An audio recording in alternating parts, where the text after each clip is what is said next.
रखते से कहवा कथा जीव हमारी जाति है, मानव धर्म हमारा। हिंदू मुस्लिम सिख ईसाई धर्म नहीं कोई जाति, जे जीव हमारी जाति आम जो मनुष्य जीवन अच्छी से ही जाति आ मानव ही धर्म,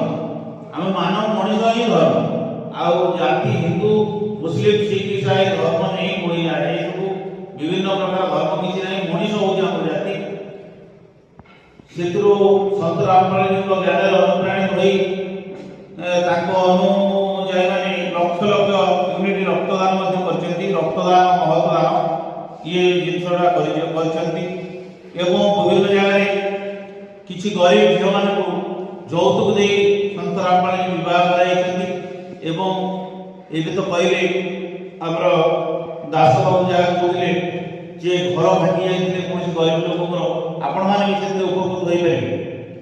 आपण मैंने से जिन कहार पिला पाठ पढ़ी पार्नी किए असुविधा बस पाठ पढ़ार असुविधा है केन्द्र आपण मैंने साहय नहीं पारे। तेणु आज संत रामपाल जी माने समाज गोटे मंगल उन्नतिमूलक कार्य लगी पड़ी। तेणु आमे माने से आदर्श अनुप्राणित हो समाज सेवारे आमको ब्रती करवा आम देशर मंगल हवा संगे संगे निजर उत्तरोत्तर उन्नति हेब। सर्वशेष मु मोर धन्यवाद प्रदान करी अनुष्ठान